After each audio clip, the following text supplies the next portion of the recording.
Well, my journey is not filled with like that.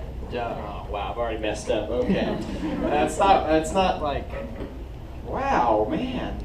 All right, let me start over. My journey does not have any like defining moments of tragedy or sadness. My story and my life have been relatively easy compared to what I've seen a lot of other people go through, and I am very blessed for that to have happened. Throughout my life, I have been blessed immensely, even if I didn't realize it. And I want to just say a quick prayer right quick, just to get me in the mood, and then thank God for what He's done for me. All right, heads. Dear Lord, thank you for everything that you've given to all of us who are here today. Thank you that we get to come to this church and learn about you, and we get to listen to Michael, Kevin, people who come up here and speak every week who are just phenomenal at teaching what you want them to know. And I'm really nervous right now, so if you can give me the strength to do well and get my message across as best I can, that would be great. In Jesus' name, amen. All right, so I was born and I have been raised Texan. How many of y'all are born and raised Texans? Yeah, that's what I like to hear. Okay, I was born in Abilene, Texas. Any of y'all know where that is? All right, I see a couple of you. There we go, okay. And I plan to go back there in the next 4 years for college. I see an ACU show right there, and my man right there. Okay, we're good. All right, so I was born in Abilene, Texas, and I lived there for 15 years. And when we moved. Well, I apologize for that in advance. That's going to happen a lot. So we moved down here when I was entering the 8th grade. And I was really excited about that. I thought new town, new people, new city, it's going to be great. It wasn't. I mean, it was a rough transition for me. Like, I didn't make friends very well my 8th grade year. Nobody really liked me, but that didn't happen. Then freshman year came along, and freshman year I go to San Antonio Christian Schools, which is a private school here in town. Yeah, I see a couple of you back there, middle schoolers. I see you. All right, so we every year we have a fall retreat, or the entire high school goes to, which is like we have the retreats here at church, but this was for school. And I remember going there thinking that this is just a big waste of time. What's the point of being here? I don't really care. Like, why should I be here when I don't even want to be? But then we got into worship, and, I'm starting to get into the groove a little bit, and I'm thinking, okay, this isn't so bad. And then the speaker comes up, and he talks about how you're never too far gone. Like whatever you've done in your life, God's always going to be there for you, even if you're a really bad person. And I just remember I'm just bawling tears at this point in time. I was very emotional. It was bad. But I remember going up to one of my friends, and it was really weird because it's two dudes crying heavily, and it was good crying though. It was tears of joy, and it was tears of happiness. And that was the first time I remember feeling God in my life. But that was one of the retreat highs. You go to retreat, then you have a couple weeks when you get back, and you're like, yeah, Jesus, let's do this for Him. And then a month or so later, you just fall back into the routine. And that was me too. I did that. I've done that plenty of times in my life. But then I started to feel like, because I didn't want to be a Christian person, even though that felt great, I still had a really hard time of wanting to be a Christian person, wanting to be a person who believed in Him, who wanted to believe in Him. I've always wanted to be a good person, but there's a difference between good people and then someone who has Jesus inside of you. Now, if you're a good person, there's nothing wrong with being a good person, obviously, so just because I'm saying I was trying to be a good person, don't think that's a bad thing. You do want to be good people here, just being honest.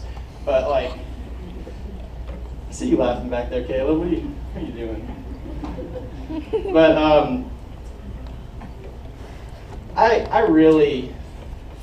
really started to feel sad all the time. I tried to please people that I shouldn't have been trying to please friends. I was trying to make friends where I shouldn't be trying to make friends. I was trying to do things that were just not smart in like the whole aspect of life. So I was doing that for my sophomore and junior years, and junior year was awful for me. I had to really take a step back that year and just revamp my life. Like I had to rethink of like everything that I was doing. So like my parents sat me down because they were really worried about me, and they had a big conversation about the people I was hanging out with, why my grades were terrible, why they never saw me, and they were really getting worried. So that was kind of a light that flipped onto my head that maybe this isn't the way to go. Maybe this is kind of, not where I should be in life.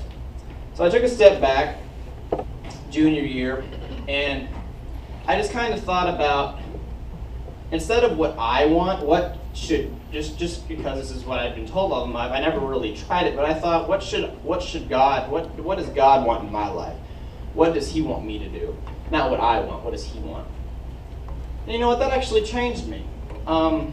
He told me, I don't know why this happened, and I thank Kevin for this, but a lot of you probably don't know this, the middle schools probably do, but I volunteer every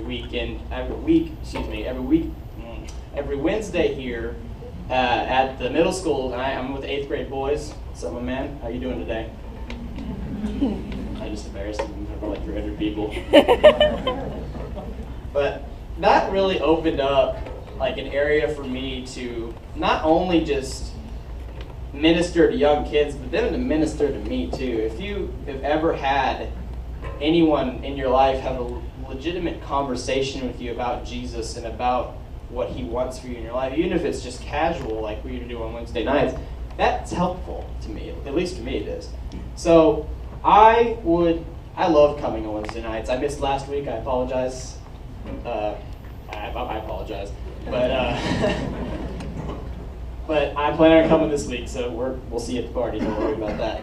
But it's been a huge like lift in my life to be able to minister to kids. And like I always thought, like when I heard that growing up, that people would minister to kids or minister to anyone, I thought that was just kind of like a cover up for their own problems, or just trying to make themselves look good in like other people's eyes. And yeah, that's probably like one of the worst attitudes you can possibly have, but that's the one I had.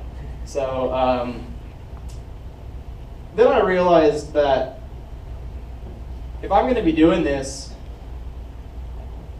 if I'm going to be doing this on a weekly basis and then actually doing something instead of just sitting at home watching TV, what are other people going to think about me? That's something I've struggled with my whole life, is what do other people think about me?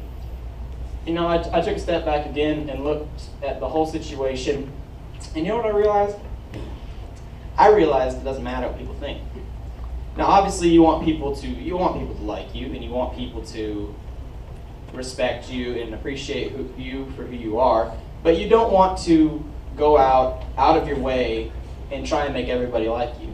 That's what I realized from this. I mean, not everyone's going to like you, but there's one person who's always going to like you and love you. That's God. And I realized that through just taking a step back and looking at the people around me who wanted me to be around them. My boys, see him, Kevin, Michael, Johnny, what's up? And Caleb over there, one of my good friends. And I realized those are the people that you need to be around. You don't need to be around people to have purpose. You need to be around people who want to be around you, who enjoy being around you. If you have to go out of your way to make someone like you, then that's probably not the way to go. Because people will be attracted to you for who you are, and those are the people you need to be around, in my opinion at least. And that's what I've learned through my years of coming here. And I've been doing Wednesdays for over a year now. I do sound booth back there, and that's been good. I do slides, and I bet a lot of you have noticed like messed up slides in the past couple months. I apologize for that. Usually it's not my fault. Usually it's Johnny's fault. But This church has been such a blessing to me over the past 2 years, and I just really want to. I feel like this time right now that I get to come up here and talk to y'all. I was forced to do this. I mean, I didn't volunteer. I was having dinner with Michael, and he was like, "So you're doing Senior Testimonies, right?" And I was like, "No." And he's like, "Yeah, you are. I'm writing your name down." And that's kind of how this whole thing started. But I looking back on that moment now, I appreciate that because, you know, it's given me time to reflect again. And I think reflecting on what's happened to you in the past and what you've gone through is important for your future. Because let's be honest, we've all made mistakes, and we need to learn from mistakes. Like, you know, if you mess up once, that's, you know, everyone's going to mess up. That's not a problem. I'm not perfect. I'm not trying to say I am. I'm almost perfect, but that's just a side point. Oh, I heard that boo. Who said that boo? Sure. Oh, okay. But I just realized to this that I really enjoy ministering to kids and enjoying this church for what it's done for me. And I just wanted to say as a close, thank you to everyone who's pushed me even when I wasn't comfortable and pushed me to do things that I wouldn't normally do. It's made me come out of my shell, and I really appreciate it. And I'm looking forward to using it during college and throughout my life. So thank you very much.